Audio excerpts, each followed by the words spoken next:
devons tous nous mobiliser. Nous avons dit à nos autorités, malgré tout ce qu'ils sont en train de faire en souterrain, de sortir au grand jour, comme nous aujourd'hui, nous sommes sortis. Tout le monde doit sortir. On doit sortir le pistolet. Le pistolet qui est ici, là, on doit sortir pour les trafiquants de faux médicaments qui ne sont intéressés que par le gain. Ce n'est pas possible. Nous ne pouvons pas nous taire. C'est pour ça que nous sommes sortis aujourd'hui, pour que cette lutte-là devienne la lutte de tout le monde, de tout le... Personne n'est épargné. Même nous qui sommes pharmaciens, je dis ça toujours, les journalistes, tout le monde. Parce que les petits cabinets, les cliniques qui sont dans la ville de Cotonou s'approvisionnent sur ce marché. Même quand vous n'allez pas acheter au marché, vous tombez, on veut vous soigner, on va vous soigner avec des faux médicaments. Donc nous sommes tous en danger. L'heure est grave. Nous ne devons plus nous taire. Chacun à son niveau doit faire ce qu'il peut, ce qu'il doit faire pour sauver nos peuples.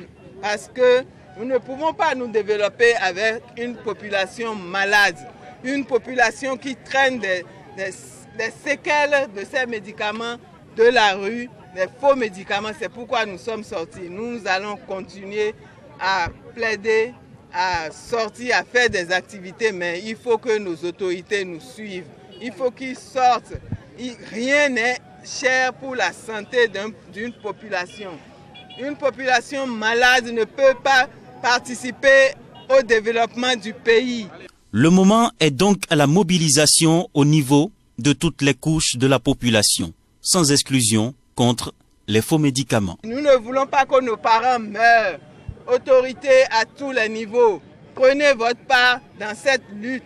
Il est temps. Le Bénin est cité partout dans le monde comme étant la plaque tournante des faux médicaments. Ce n'est pas bon pour nous. Nous ne sommes pas fiers de notre pays. Tout le monde doit sortir. Faux médicaments, vendeurs de faux médicaments, ce sont des criminels et ils doivent être traités comme tels. Bon, mime docteur là, mime pharmacien là, mino, mi considère toi mais, bon nous n'aïe bon mot, Ebola le même ouais, parler le même ouais, bah tikende mi d'aller soir, mi na lève nous on a le même ouais, mino eo, bon mino, politicien mi ton les jure, y me de gangando, filet bio mino y jure bodo y da bodo, trop c'est trop, malade mi ton les, assistant les, ro coucou est dit. Ni azondo ewe bon atikele de soulève do ewe e nu dagbe ya bon mi de do e o mi do randote e azombo mi ple bodo mi de o ndei mi tonde me o mi na blo dei politicien la dei autorité la de so il dit bon bo blo ndé outu mi do fi egbe yo ne. C'est le cas du Bénin qui m'intéresse. Parce que le Bénin est le berceau de l'appel de Cotonou, un lundi 12 octobre 2009, vous vous rappelez. 5 ans après ce samedi 18 octobre 2014, qu'en reste-t-il? Rien. Les Anglais diront nothing. De cet engagement affiché par le président de la République du Bénin face au monde d'être le fer de lance de cette longue lutte, de cette guerre implacable contre la contrefaçon. Rien de son ministre de la Santé, fossoyeur de cette initiative rapidement relayée aux oubliettes, démantelant sans réserve le peu de réglementation encore capable de nous permettre de résister aux assauts intrépides de ce trafic impitoyable. Rien du ministre de la Santé, devenu complice des trafiquants, pourtant régulièrement dénoncé, et même dans le réseau de distribution et de commercialisation classique que sont certaines officines. Alors, seuls contre tous, les professionnels de la santé se battent contre ce crime à la mesure de leurs capacités. Alors, redoublons d'efforts et nous gagnerons la lutte. Le ministre de la Santé, d'alors, nous reproche de dénoncer la présence de faux médicaments dans les pharmacies. Elle nous reproche également de dénoncer les pharmaciens qui alimentent le marché d'Antokpa. Comment comprendre que la commission Koussé, initiée par les autorités n'a eu pour première recommandation que la dissolution des ordres de santé afin de voir émerger dans les instances de régulation les copains et les copines des trafiquants de faux médicaments pour leur permettre de continuer le sale besoin. Le fonctionnement des chambres de discipline est entravé par ceux-là même qui devraient être les garants de la santé de nos populations, toujours dans le but de ne pas punir les trafiquants de faux médicaments. Il existe une volonté manifeste de nous faire capituler et abdiquer pour les marchés informels du médicament, disons plutôt des supermarchés, hypermarchés, avec leur réseau inextricable, ayant des relais à tous les niveaux, des complicités, même en notre sein. Pour citer dans le doyen d'Almeida, je dis, hydres aux tentacules multiples, barricadés derrière des remparts inexpugnables, funestes prédatrices de nos ressources fiscales, budgétaires, des données statistiques nationales, le scandale, l'horreur de Dantokpa.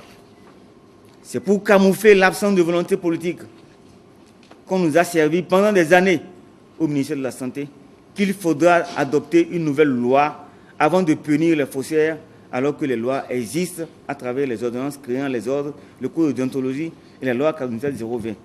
Ces textes comportent des articles spécifiques condamnant aussi bien l'exercice illégal des professions de santé que la vente illicite des médicaments.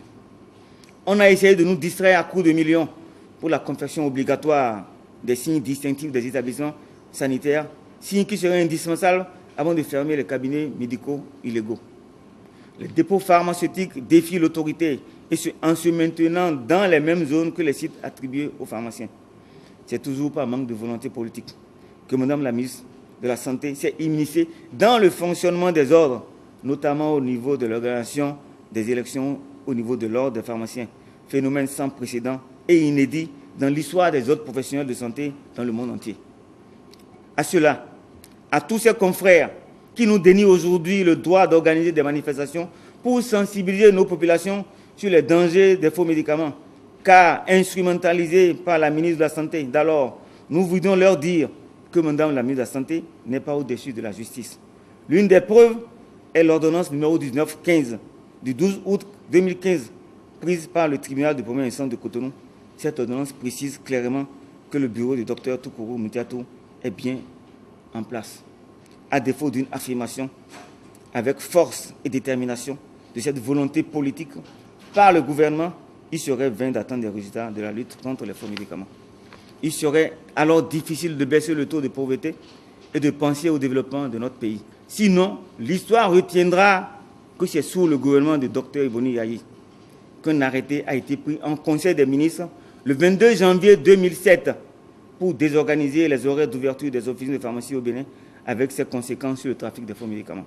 L'histoire retiendra également que c'est sous le gouvernement du président Boni Yayi que des autorisations d'exploitation des établissements pharmaceutiques sont prises en Conseil des ministres en violation de la loi de la République. L'histoire retiendra également que c'est sous le gouvernement du Dr Boni Yayi que les ordres de santé ont été fragilisés par les agitations du ministre de la Santé en créant un ordre de pharmaciens parallèle en violation des textes de la République, ce qui fait aujourd'hui que le Bénin est le seul pays de la sous-région où on observe une telle aberration. 2 ordres de pharmaciens. Nous espérons vivement que cette situation serait clarifiée sans délai. L'histoire retiendra en outre que c'est sous le gouvernement de Yayi Boni que les faussaires ne sont pas épinglés et ne se vantent que le droit ne sera jamais dit tant qu'il sera au pouvoir.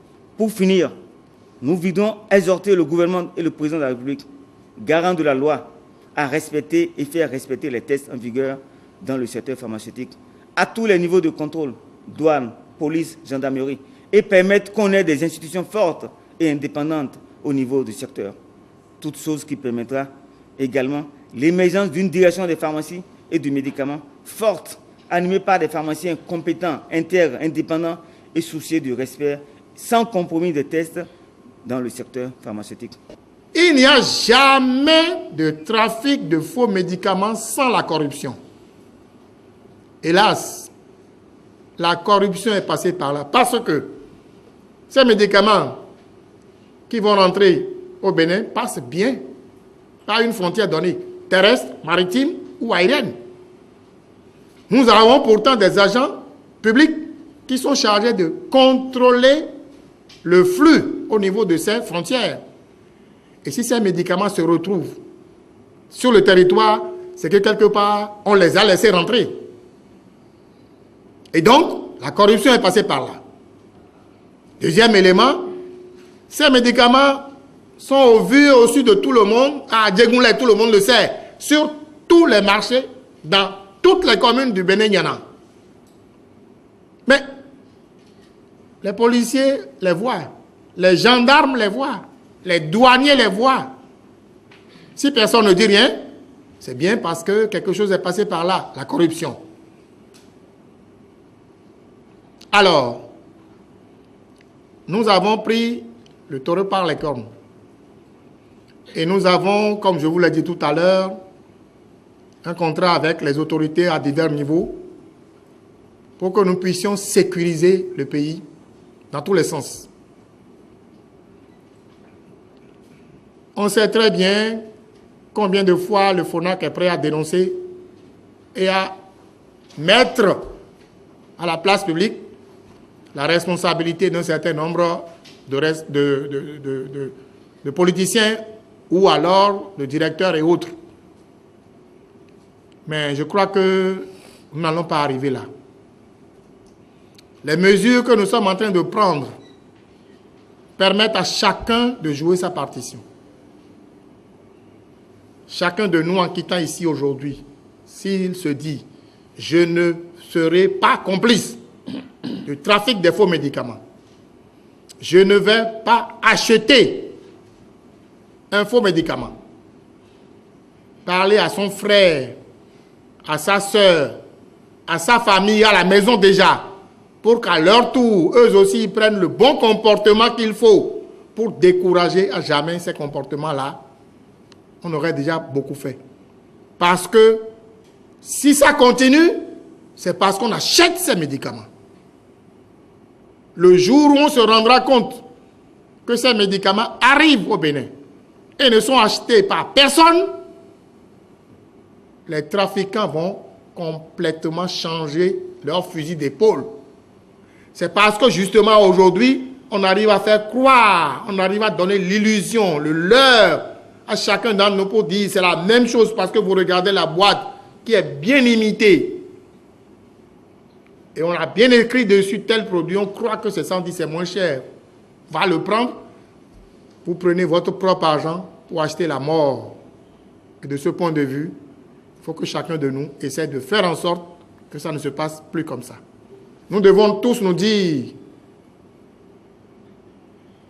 il faut combattre les faux médicaments, sinon ce sont les faux médicaments qui vont nous combattre. On ne peut pas, parce qu'on a besoin d'argent, d'aller faire du commerce illicite pour tuer les populations, pour s'enrichir soi-même. Donc, nous interpellons le gouvernement avec son chef, nous interpellons les députés avec leur président, nous interpellons les hautes institutions de la République, nous interpellons tout le peuple béninois pour que cette lutte-là soit une lutte acharnée, soit une lutte de tous les jours. Nous travaillons toujours avec l'ordre des pharmaciens dans le cadre de cette lutte. Et comme l'a dit le président Martin Assoba, la prochaine étape, c'est de chercher à dénicher les importateurs, puisque ça a des circuits bien déterminés. Et c'est connu par l'État et la justice doit pouvoir prendre sa responsabilité en jugeant effectivement ces importateurs. Parce que s'attaquer aux petits détaillants au bord de la voie, je crois que la lutte ne va pas prospérer. Quand les gros importateurs vont être jugés et ils vont payer des amendes énormes pour l'État, je crois que ça doit cesser. Vendredi 24 février 2017. Un jour particulier pour les acteurs de la vente de faux médicaments. Au marché international d'Antokwa, la zone dénommée Adjegounlé, bastion du circuit de distribution informelle de médicaments au Bénin, tout comme d'autres marchés sur l'ensemble du territoire national, sont démantelés. 3 jours d'assaut des forces de sécurité ont permis de saisir environ 80 tonnes de faux médicaments et appréhender une centaine de personnes. Avant de continuer, entendons-nous sur la définition du faux médicament. On définit par faux médicament tout médicament qui se retrouve dans le circuit informel, dans des circuits non autorisés, sont des faux médicaments. Ce n'est pas parce que les médicaments, les boîtes se ressemblent qu'elles sont identiques. Non, elles se ressemblent, mais les compromis qui sont dedans ne sont pas les mêmes. Donc, il vaut mieux que nous, Béninois, Africains, qu'on ne tombe pas dans ce piège-là en parlant de faux médicaments ou est-ce que c'est non faux médicaments. Non, il est défini comme faux médicament. C'est cette définition qu'il vaut mieux qu'on adopte. Tout médicament qui se retrouve dans les circuits informels est appelé faux médicament et les gens seront poursuivis conformément à la loi. Et c'est justement cette poursuite qui est la raison d'être de l'opération Pangea 9. Il s'agit notamment d'une opération internationale autorisée par le Conseil des ministres en sa séance du 1er septembre 2016. Déjà engagé dans la lutte contre les faux médicaments, l'Ordre national des pharmaciens du Bénin se réjouit de cette volonté politique, exprime son satisfecit, sa reconnaissance et son soutien au gouvernement du président Patrice Talon. C'était lors d'un point de presse, le 7 mars 2017 à Cotonou. Le cœur de la grande pharmacie, à ciel ouvert appelé à Djegoulé, dans le marché international de Dantokpa, a été atteint. La destruction de Djegoulé est aussi une réponse aux nombreuses doléances incessantes de l'Ordre national des pharmaciens du Bénin qui, depuis 2011, où le bureau du docteur Toukourou Tidjani Moutiatou a été installé, ce bureau a choisi comme priorité des priorités la lutte contre les faux médicaments. En témoignent nos différentes conférences de presse, nos concours de presse en français, nos concours de presse en langue nationale, nos marches de sensibilisation de la population et nos différentes émissions audiovisuelles.